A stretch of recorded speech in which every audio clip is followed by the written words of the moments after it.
Many foreign investors, when they come to Russia, face serious difficulties because they are not aware of some Russian realities, some pieces of legislation, or they just don't have the right partners. Sometimes they don't know where to go. Recently, Russia has established a unique body which is there to protect the interests of the entrepreneurs.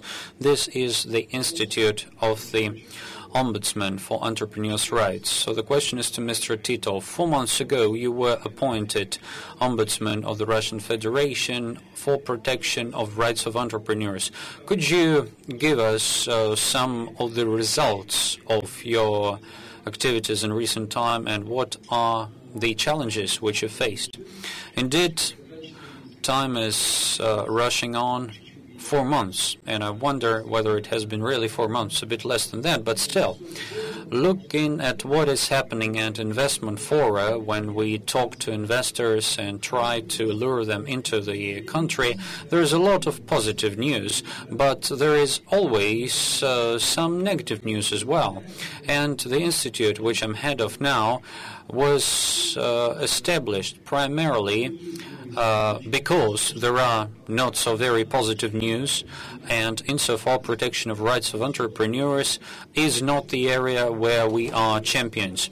So looking at the situation, first and foremost, we see that the key issue is lack of efficiency in terms of state governance and law enforcement and corruption, which is a curse of our economy. And we see manifestation of that across the board. At the same time, I should mention that this institute being put in place is a major step forward because we recognize the issue and we try to curb it. We try to put in place system protection measures to make it more comfortable for businesses to operate in this country, in our cities, and the capital too. Indeed, we are just at the beginning of development, doing our job on a systemic basis, putting in place regulatory and legislative framework, and there are very serious debates about the regulation of the Institute from the legislative point of view, and here we can say firmly that there will be the law on Ombudsman for protection of rights of entrepreneurs with the powers and the rights which were voiced out in the speeches and directives of heads of Russian government, the president as well. And all the chambers and all the other associations such as Business Russia and others say that it makes no point to put in place our institute if it is short of rights and powers. Then we are developing our regional network as well. All the Association of Entrepreneurs have proposed their representatives to our body, and we are talking to them consistently, and now we can announce that there is the decision to that effect in Moscow too.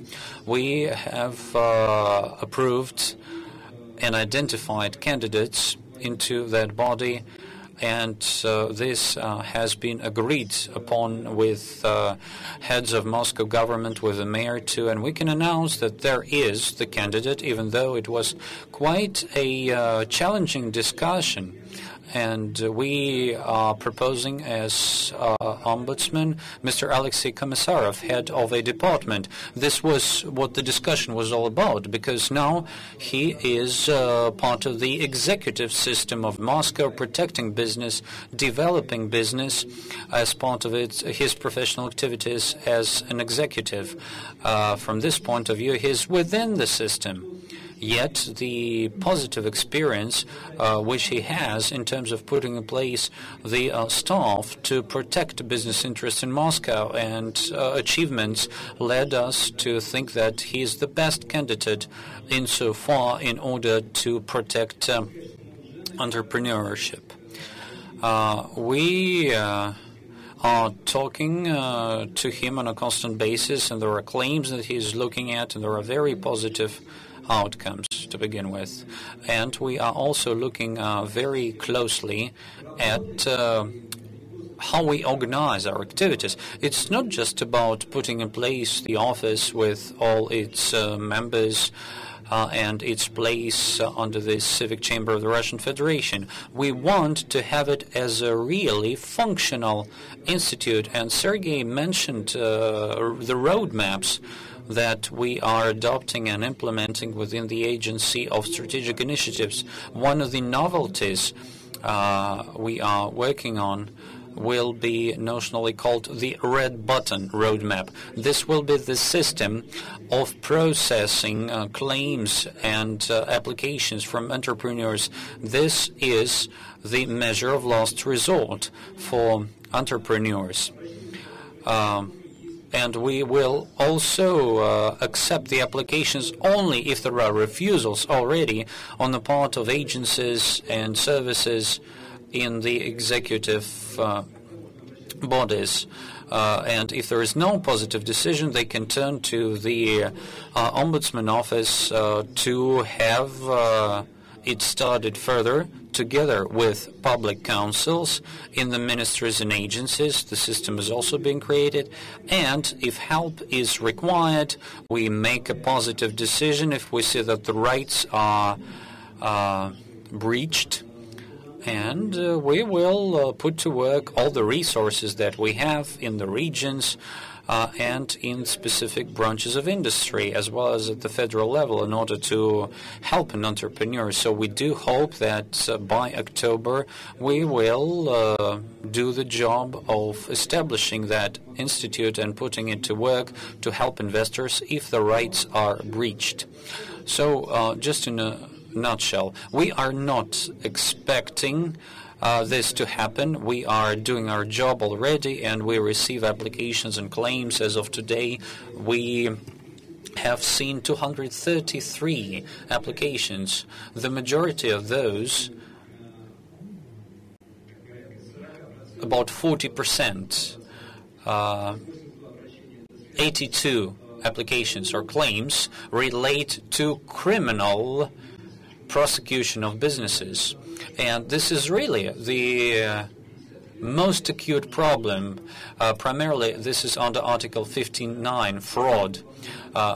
For non-performance on the contracts, entrepreneurs are very often being pursued on a criminal basis, even bypassing the arbitration process. And we have come up with a package of legislative initiative to change the situation to the better. There are some administrative issues in Moscow too. Out of 244 applications, 63 were from Moscow-based companies, and they relate to a wide scope of issues, be it construction, utilities sector. In Arbat Street, there was a conflict situation with termination of a contract on the initiative of one of the sections of the municipality. The contract was with utility companies serving 72 installations. We believe there were breaches of legislation, and we are taking care of that. Of course, there are all kinds of points of sales, smaller scale, and leasing relations. Unfortunately, those are primarily small companies which are not very knowledgeable in terms of the rights, in terms of their leasing rights, but they do ask for help. Very often, we find opportunities to help, but unfortunately, in some cases, some companies have the situation whereby you pay 30,000 rubles per year, and you've been doing that for 20 years, and now I have a higher rate of lease payments, and I cannot sustain that without going bankrupt. Well, it's very relevant for some of the companies which are not competitive enough, at least to break even and to have a normal level of their offices. But we should not forget that businesses have to be competitive, and they do not have to be subsidized. So from this point of view, we will be looking at businesses as partners, as strong and sustainable partners who are in position and have the desire to develop and progress, and this is the prerequisite for us to help them in any way. Going back to Moscow, Moscow should be exemplary throughout the nation because it's the core of Russia's businesses, which put in place the playing field for all the economy and the practices of corporate relations, commercial relations. I would like to see Moscow stronger, fairer, more open from the point of view of working with business and work on a parity basis.